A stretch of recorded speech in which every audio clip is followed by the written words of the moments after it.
இந்த புத்தகத்தினுடைய எழுதும் பொழுது கவிஞர் பாஸ்கர், எழுத்தாளர் பாஸ்கர் அப்படின்னு பல பல முகங்கள் கொண்ட திரு பாஸ்கர் அவர்கள் பல காலகட்டங்களில் எழுதுனது, பல தலைப்புகளில் அவர் கொண்டதை சிறப்பாக சொன்னாங்க.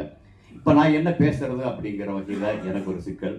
அதனால என்ன கடைசியில் பேசும் பொழுது நம்ம என்னதான் தயார் பண்ணிட்டு வந்தாலும் தயார் பண்ணதெல்லாம் மற்றவங்க சொல்கிற வாய்ப்பு இருக்குங்கிறது ஒன்று. இன்னொன்று உங்களுக்கு தெரியும், நான் விண்வெளித்துறையில் இருந்தவன்.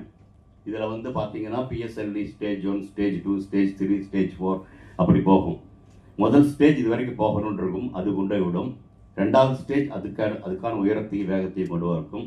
மூணாவது ஸ்டேஜ் இன்னொரு உயரமும் வேகமும் போகும்.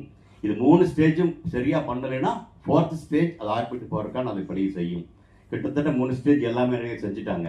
இதனால 4th ஸ்டேஜை நான் என்ன பண்ண போகிறேன் அப்படிங்கிறது கொஞ்சம் இதாக இருக்குது. இந்த தப்பான ஆர்பிட்டில் போயிடக்கூடாது, நேரமும் கலந்துட்டு போகுது.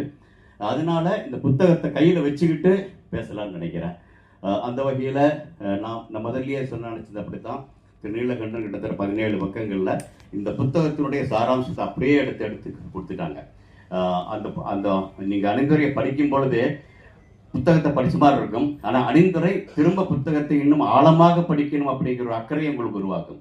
அந்த வகையில் ரெண்டு வகையை வர்ற மாதிரி இருக்குது. இப்போ அது சிறப்பாக இருக்குது. அப்புறம் இன்னொன்று, அதாவது கவிஞர் பாஸ்கர் அவர் கட்டுரைகளை தாண்டி நான் கவிதைகளையும் சிலாகித்து படித்தேன். நான் அவருடைய 4 இதில் சேர்த்து சமீபத்தில் வெளிவந்துட்டு நினைக்கிறேன் அந்த புத்தகம் இருக்கிற கவிதைகளை படிக்கும் பொழுது ஒரு வித்தியாசமாக இருந்தது. இதே அகச்சிட்டம் தான் அந்த கவிதைக்கு வருது இப்போ. ஆனால் கவிஞர் கட்டுரையாளராக வரும்பொழுது எப்படி இருக்கணும் அப்படிங்கிறத அவர் ஒரு இடத்துல வரையறுத்திருக்கிறார். அந்த இடத்துல இதை நான் பார்க்குறேன். நான் அப்போ சொல்லும் பொழுது இலக்கிய, அதாவது இந்த கட்டுரைகள் ஒரு இலக்கியத்தரம் வருமா அப்படிங்கிற நிர்ணயிக்க வச்சுங்களா எப்படி இருக்கும் அப்படிங்கிறாக அவரே நிர்ணயித்த பார்க்குறேன். நான் இப்போ இலக்கிய கட்டுரைகள் சமூகத்தின் அனைத்து வகையான சிக்கல்களை குறித்தும் கேள்வி கேட்டு எழுதப்படுகின்றன. அப்படி இல்லாமல் இலக்கியங்களை விளக்கியும் விமர்சனம் செய்து எழுதுவது இன்னொரு கட்டுரைகளாக வரும். ஆனால் இவர் எடுத்துக்கொண்டது சமூகத்தினுடைய அனைத்து வகையான சிக்கல்களை குறித்தும் கேள்வி கேட்டு எழுதப்படுகின்றன கட்டுரை இலக்கியம் அப்படிங்கிற வகையில் தன்னுடைய கட்டுரை இலக்கியம் அப்படிங்கிற எடுத்துட்டு போகிறாங்க. ஆனால் என்னை பொறுத்தளவுக்கு இதையும் தாண்டி இன்னொருவர் இருக்கணும் அப்படிங்கிறத நான் பார்க்குறேன்.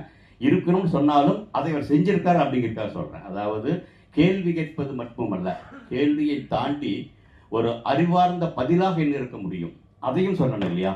அது கேள்வி கேட்கறத விட கேள்வி எல்லாரும் கேட்கலாம். இப்போ இந்தியாவுடைய எங்கெங்கேயும் உயரத்திற்கும் கூட அவங்க